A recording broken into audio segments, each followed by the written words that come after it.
Hey guys, visa റിന്യൂവലിന് ഒമാനിൽ പോയൊരു കഥ ഇട്ടിട്ട് വന്നാലോ? ദുബായിൽ തന്നെയുള്ള ഒരു ഏജൻസി വഴിയാണ് കേട്ടോ ഞാൻ പോയത്. എൻ്റെ ഒരു അനുഭവം വെച്ച് ഇൻസ്റ്റഗ്രാമിൽ കാണിക്കുന്ന വിസ റിന്യൂവലുമായി ബന്ധപ്പെട്ട ഒട്ടുമിക്ക ഏജൻസികളും തട്ടിപ്പാണ്. റീൽസിൽ ഒരു എമൗണ്ട് മെൻഷൻ ചെയ്ത് അവർ വിളിച്ചു നോക്കുമ്പോൾ വേറൊരു എമൗണ്ട് ആയിരിക്കും പറയുക.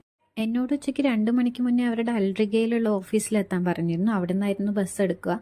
ഞാനൊരു 1:20 ഇറങ്ങി 1:50 ആയപ്പോഴേക്ക് സ്ഥലത്തെത്തി. ഫോണിൽ നെറ്റില്ലാത്തതുകൊണ്ട് ലൊക്കേഷനൊക്കെ നേരത്തെ തന്നെ അവരെ വോയിസ് നോട്ടായിട്ട് അയച്ചു തന്നിരുന്നു. അത് കേട്ട് തപ്പിപ്പിടിച്ച് എങ്ങനെയൊക്കെ ഓഫീസിലെത്തി. പക്ഷെ അതിലും വലിയ ടാസ്ക് ആയിരുന്നു കേട്ടോ ഈ വെയിലത്തുള്ള നടത്തം. എത്ര നേരത്തെ എത്തിയെന്ന് പറഞ്ഞിട്ടും കാര്യമൊന്നും ഉണ്ടായില്ല. കഥയിൽ ചെറിയൊരു ട്വിസ്റ്റ് ഉണ്ട്. ആരും പാസ്പോർട്ട് എടുക്കാതെ പോവാൻ നിൽക്കരുത്, എന്നെപ്പോലെ മുഞ്ചും. അപ്പം ഇതാണ് ഞാൻ പറഞ്ഞ ട്വിസ്റ്റ്. എല്ലായിടത്തും ഇമ്പോർട്ടൻ്റ് ആയിട്ടുള്ള പാസ്പോർട്ട് മാത്രം എടുത്തില്ല. അപ്പം നിങ്ങൾ വിചാരിക്കും പിന്നെ പാസ്പോർട്ട് ഇല്ലാതെ ഇവൾ എന്ത് പൂരം കാണാൻ പോയതാണ്. സത്യം പറഞ്ഞാൽ മറന്നതല്ല കേട്ടോ. ബാഗിൽ എടുത്ത് വെച്ചിട്ടുണ്ട് എന്നുള്ളൊരു ഓർമ്മയിൽ പോകുന്നതാ. ഇറങ്ങണതിൻ്റെ മുമ്പ് ജസ്റ്റ് ഒന്ന് ചെക്ക് ചെയ്യാൻ മറന്നു. പിന്നെ അവിടെ ചെന്ന് നോക്കിയപ്പോഴാണ് കാര്യം മനസ്സിലായത്. എന്ത് ചെയ്യണമെന്ന് അറിയാൻ ടെൻഷൻ അടിച്ച് നിന്നപ്പോഴാണ് അവർ പറഞ്ഞത് 2 മണിക്ക് റിപ്പോർട്ടിംഗ് ടൈമാണ്, 3 മണിക്ക് ബസ് വരുള്ളൂ. അതുവരെ സമയത്ത് ഓടിപ്പോയി എടുത്തിട്ട് വന്നു. തിരിച്ച് റൂം വരെ പോയി എടുത്തിട്ട് വരെയുള്ള കപ്പാസിറ്റി ഇല്ലാത്തതുകൊണ്ട് ഫ്രണ്ടിനെ വിളിച്ച് മെട്രോ വരെ എത്തിക്കാൻ പറഞ്ഞു.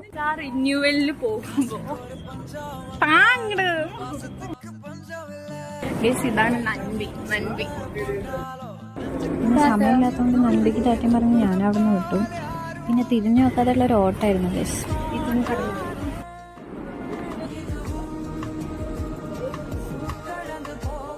പിന്നത്തെ ബസ് വന്നപ്പോൾ ഞാനും കയറി. ബസ്സിലൊരു 10-45 പേരുണ്ടായിരുന്നു. കറക്റ്റ് 3 മണിയായപ്പോൾ തന്നെ ബസ് സ്റ്റാർട്ട് ചെയ്തു. ഓടിക്കത്തിച്ച് വന്ന് സൈഡ് സീറ്റും കിട്ടിയപ്പോൾ ഒരു സമാധാനം. പിന്നെ എൻ്റെ അപ്പുറത്തെ സീറ്റിലും ആരും ഉണ്ടായിരുന്നില്ല.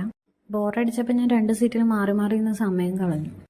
പോകുന്ന വഴിക്കൊക്കെ ഫുൾ ഇങ്ങനെ മലകളും മരുഭൂമിയായിരുന്നു. പിന്നെ മരിപ്പച്ച എന്ന് പറയുന്ന പോലെ ഇടയ്ക്കൊക്കെ ഒരു പുല്ല് കാണാം. ഒരു 4:45 ആയപ്പോഴേക്കും നമ്മൾ ഹട്ടയിലെത്തി. ഇതാണ് ഒമാനിലേക്ക് കടക്കാനുള്ള ബോർഡർ. ഇവിടെയായിരുന്നു ഫസ്റ്റ് സ്റ്റോപ്പ്. ഇവിടുത്തെ പ്രൊസീജിയേഴ്സൊക്കെ കഴിഞ്ഞ് തിരിച്ചു പോകാനായപ്പോഴേക്കും ബസ്സിൽ എൻ്റെ കൂടെ വന്ന ഒരു ഫ്രണ്ടിനെയൊക്കെ കിട്ടിയിട്ടു. അപ്പോൾ ബാക്കി അടുത്ത വീഡിയോയിൽ കാണാം. ബൈ.